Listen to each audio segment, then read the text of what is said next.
On the subject of consulting with the Canadian First Nations or globally with Indigenous communities, could you share your wisdom here? Because my experience has been that there is quite a spectrum of values in many Indigenous communities, from some that are very strongly, within the same community, a group that is very strongly traditionally oriented and maybe retrospective in its sentiments, to those that don't want to lose their native identity but much more progressive and then maybe even from an economic point of view interested in, as you mentioned, running businesses and entering into the mainstream, and many who are confused in between.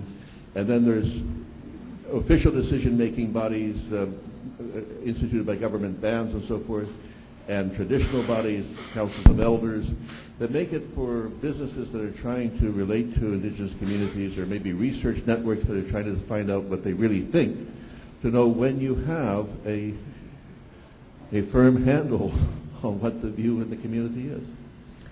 Sounds like a good topic to explore in a CBERN workshop. Paul, if you can just respond very briefly to. I suppose, what I have done over my career is that I have assumed that the views articulated by the elected government of the First Nation are the views that I should seek to advance. And in most cases, consultants, are privy to some degree as observers to the discussions that go on within the communities, and they see the divisions that exist. But in most cases, they also see the consensus that emerges. But I should say that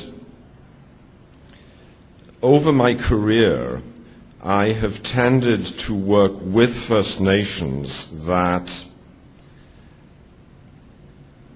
wish to participate in the development of their traditional lands, both in the sense of promoting their traditional economies as well as participating in the other non-traditional economic opportunities that come along. And the native world is fairly small, and the consultants get to be quite well known.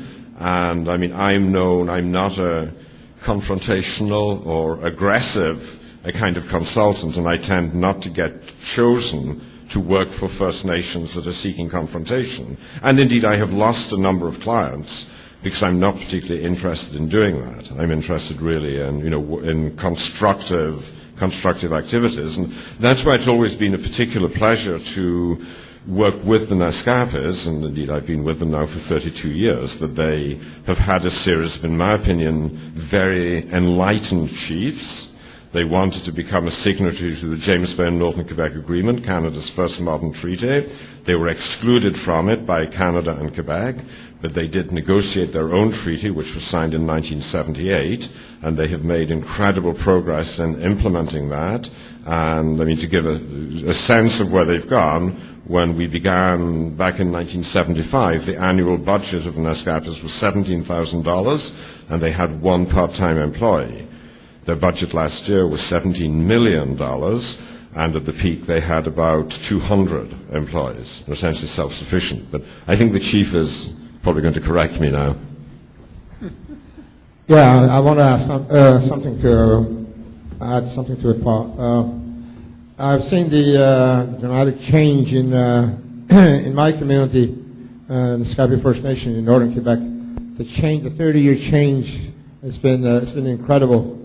My people started off with very, very low-paying jobs. Now, now it's composed of nearly in every sector of field work. Just an example: education, health sector. There more graduates are coming out now, and people are starting to realize that the change they've seen, their lifestyles 40, 50 years ago. And only 35 years ago, we were recognized as a First Nation. It's been we've been going uphill all the way. Just an example, in the education sector, is more Native teachers now, more Naskapis than we have our own police force, our own fire force, and so forth. We all have our own hydro people, Skype Hydro, and name it. And we've been moving uphill since then, and with in collaboration with our advisors who have been giving us support in our views. We're working in a solid direction that we want to. Like, we started from scratch, and now we're at the top line, and we want to keep it that way, especially in collaboration with the mining companies and so forth. And we want to move in that direction. And with this network in place, I think it's going to be very solid for our future generations, especially in the education sector. So once again, thank you. Just by way of one example, the Nescapes were given an opportunity to invest in a mining project a few years ago. They invested $160,000 and became a 17% owner. With their partners, their non-native partners, they then sold an 80% interest in the project to another corporation. At that point, the Nescapes recovered their entire investment, and they remained a 20% owner of the new project, and their 20% ownership of that project is currently independently valued at $800 million, which they've got with no net investment. Good stuff. I think we'll give the Chief the last word, David, and we're going to move on, but the conversations can continue, and the Chief is with us.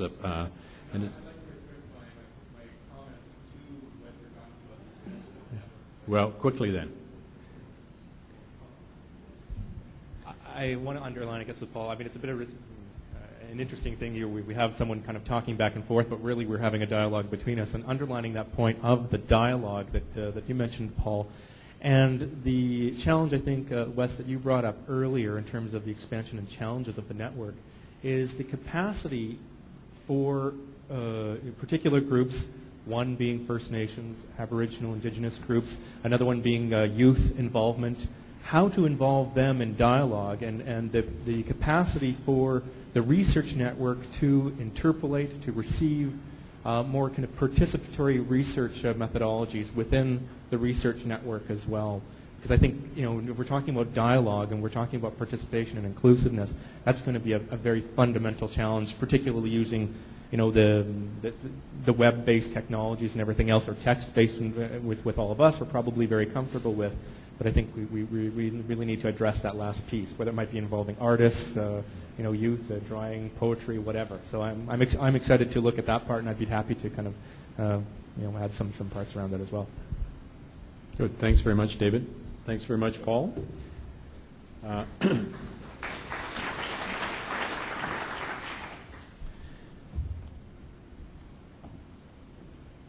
guess I have to be careful about when I talk about areas of weakness, but it's quite clear to me that the challenges associated with the kind of thing that David Simpson has just now put on the table are substantial, and capacity development becomes really significant from our perspective as we reach across those divides.